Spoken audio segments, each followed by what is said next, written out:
Hugo Chávez warned about everything that we are now seeing happening between the United States and Venezuela. He warned that they were going to go directly for the oil. In this video, we are going to watch some videos in which it almost seems as if Chávez has come to the present and is explaining what is precisely happening right now. In fact, here we have Donald Trump saying things like, "What we are doing against Venezuela is a blockade. We are not going to allow anyone to pass. No one is going to pass. Do you remember when they took all of our energy? They took all of our oil?" He is saying that Venezuela took the oil that is in Venezuelan territory from the United States. That was so long ago and we want it back because they took it. They took it illegally. A journalist asks him to elaborate a little bit more on what he is saying. He says, "They are taking our land, our oil, everything we had. They took it because we had a president who perhaps was not paying attention. But they are not going to get away with it. We want it back. They took our oil. We had a lot of oil there. As you know, they kicked out these companies, and we want it back." It's a complete lie. Venezuelan oil has always been Venezuelan, and it was nationalized in 1976. It wasn't the Bolivarian Revolution, it wasn't Chávez, it wasn't Maduro, of course. It was an expropriation that wasn't even expropriation, nationalization for which companies were paid. And now Donald Trump comes along and says that all that oil belongs to the United States, which had stolen it.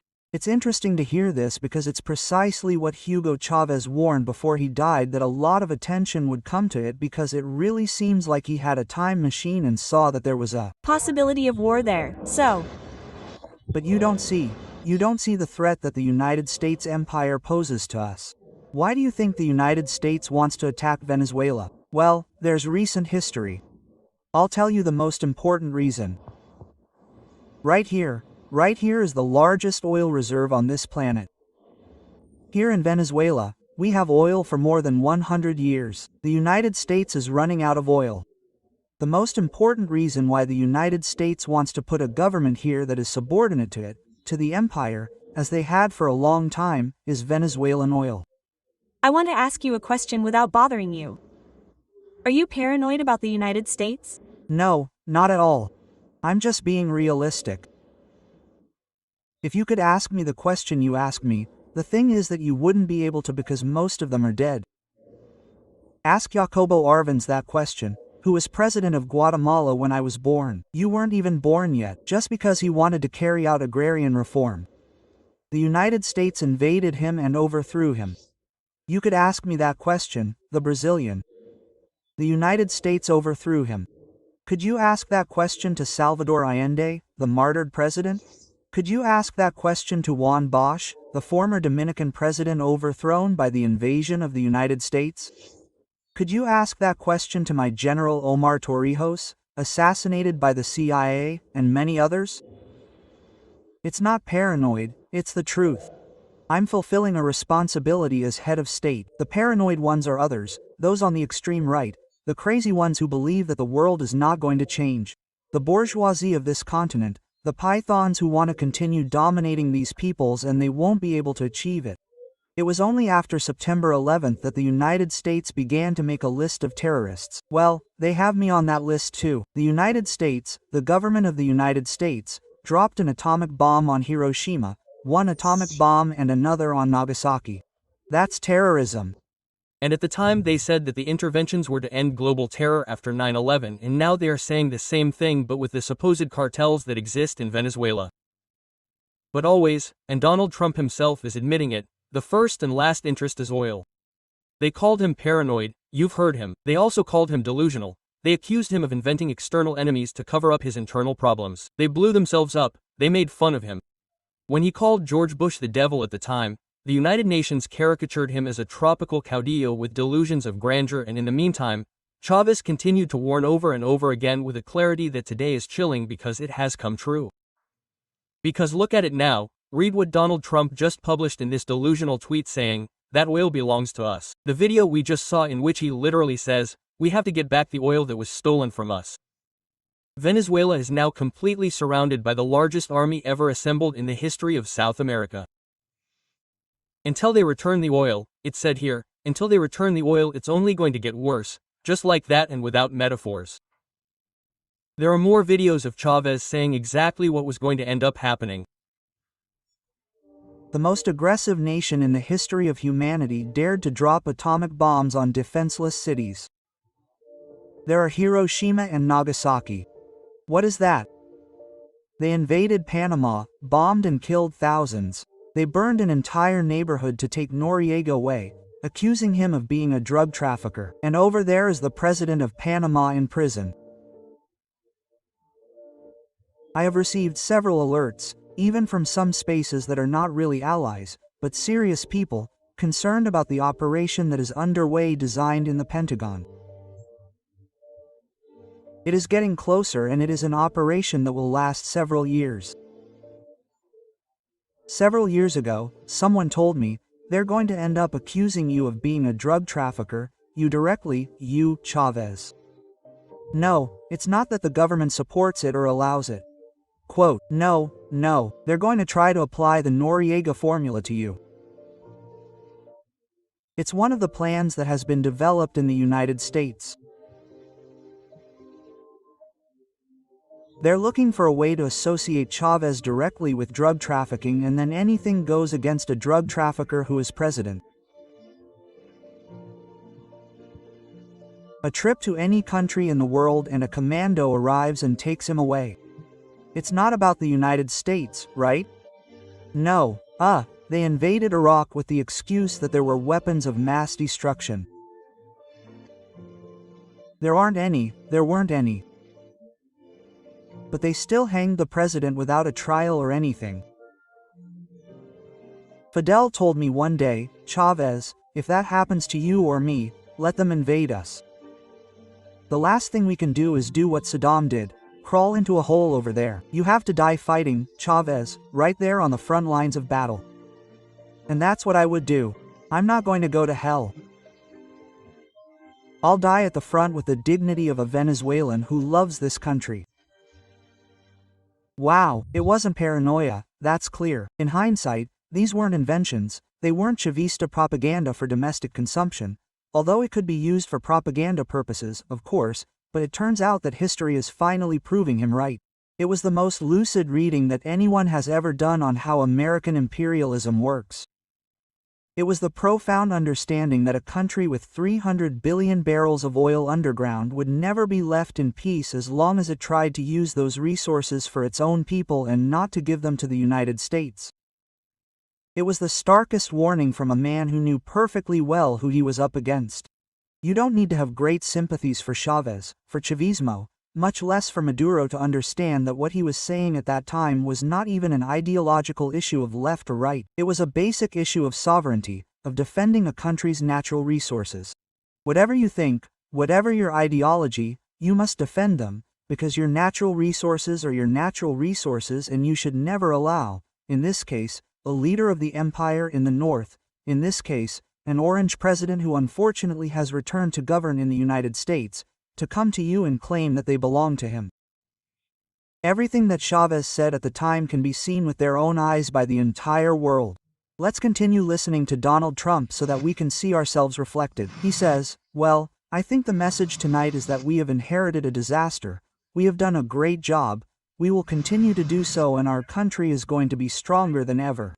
Thank you very much to everyone. Here he got back into his helicopter. Here we are, watching the Venezuelan assembly, evidently rejecting what Donald Trump was asking for. It is absolutely outrageous that we have to say that today, more than ever, the land of Venezuela belongs to Venezuelans. Venezuela's oil belongs to Venezuelans. Venezuela's gold belongs to Venezuelans. Venezuela's sky belongs to Venezuelans. It seems incredible that we have to demand something so basic, but a few days ago we also saw this, how the United States, with its own army, seized an oil tanker and broadcast these images that you are seeing on the screen. Here they themselves were spreading the word, rejoicing in how their army was getting on board in an act of piracy, because someone explained to me what that is if not boarding an oil tanker loaded with oil that was bound for Cuba and then to China. China, isn't very happy about what they're doing, and that after capturing it, Donald Trump publicly stated that they were going to keep what it was carrying, that they were going to keep that oil. This is pure and simple piracy. These images are terrible, but this is how the United States works right now. I insist, something that Chávez had warned about, and, mind you, he had not only warned about in speeches, but he also denounced it with full names. In 2008, in fact, he spoke publicly about Operation Balboa, which was a military exercise that Spain, at the time under Aznar, had carried out in 2001, simulating an invasion of western Venezuela from Colombia and Panama. They called it a war game at the time, an innocent simulation. But Chávez understood what it meant. They were preparing for a military aggression against Venezuela. A provocation that was intended to force them to give some kind of response that could then escalate to a land intervention. Just as Donald Trump is doing now with the excuse of drug trafficking, they want the excuse, which has already fallen apart because Donald Trump openly claims it. We want the oil, he says. And then Chávez was absolutely clear, brutally clear about what he would do if this were to happen, if a scenario like that were to occur. He said that there would be no oil for anyone because they had decided that the oil was theirs and that they would have to ignore what he said were the sons of Bolivar. He was already putting the epic, obviously Bolivarian, before handing over the resources. And today, a few years later, a couple of decades later, there are 6 destroyers off the Venezuelan coast. There is a nuclear submarine, there are missile ships and the aircraft carrier, the USS Gerald Ford, the largest in the history of mankind, F-35 aircraft deployed, and a US president who is talking about Venezuelan oil as if it were private property that had been stolen from him. Chávez said it from the beginning, and the beginning was not that long ago. For example, when in 2007, he forced the transnational oil companies to become minority partners in PDVSA, the national subsidiary of Venezuela, or to leave the country. ExxonMobil chose the conflict, sued Venezuela in international courts, and tried to freeze the assets of the state oil company in London, the Netherlands, and the United States. He wanted to bring the Bolivarian government to its knees, force it to back down, to demonstrate that no one dares to challenge U.S. capital without paying the consequences. And Chávez, at that moment, did not back down an inch. He instructed his government not to give in to what were the just rights of the Venezuelan people. Then, obviously, there have been 1,000 corrupt members of Chavismo itself and the supposed Bolivarians themselves, a caste that has also been able to make a fortune at the head of PDVSA and that has not allowed that money to reach the people, of course. But at least at that first moment, before things could be perverted, Chávez made it very clear that the people's resources belonged to the people and that no matter how much they tried to intimidate a large American company with foreign capital, they were not going to kneel to their interests as Donald Trump now intends. He defended nationalization as a sovereign act, also recognized by the United Nations since 1962, when the General Assembly established that peoples are sovereign in the management of their natural resources and that the interests of countries are always above any particular or private interest.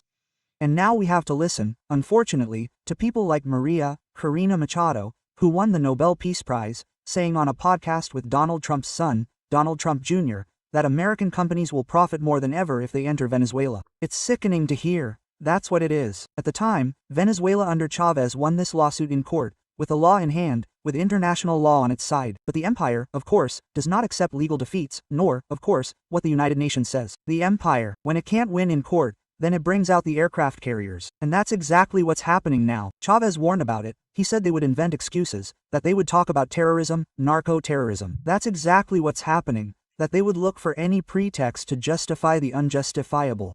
And look what Donald Trump says, that the Maduro regime finances terrorism, human trafficking, assassinations, kidnappings, drug trafficking. It's their excuse, it's their story. The Sun Cartel is a terrorist organization, that they have to get in, that Venezuela is a threat to the national security of the United States, that it's the same old script. If it were the first time they tried to pass it off to us, we might be surprised, but it's the same old script. The same script they used in Iraq, the weapons of mass destruction that never appeared, the same one they used in Libya and destroyed it. And the Venezuelan diaspora, if it's serious now, all the people who have to live outside their beloved country, imagine with a war.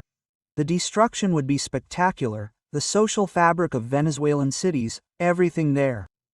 The same thing they used in Libya with the humanitarian intervention that has ended up turning the country into a failed state. The same argument they've used every time they need to justify the plundering of another people's resources. But this time they're not even hiding it. Other times they're hiding it even more. But now Trump is saying it openly. He wants the oil. It's my oil. They stole it from us. They should give it back to me. He believes that the nationalization of 1976, which wasn't even an act of Chávez, Maduro, or the Bolivarian Revolution, was a terrifying thing, and he is willing to use military force to recover what he believes is his and that was stolen from him in 76.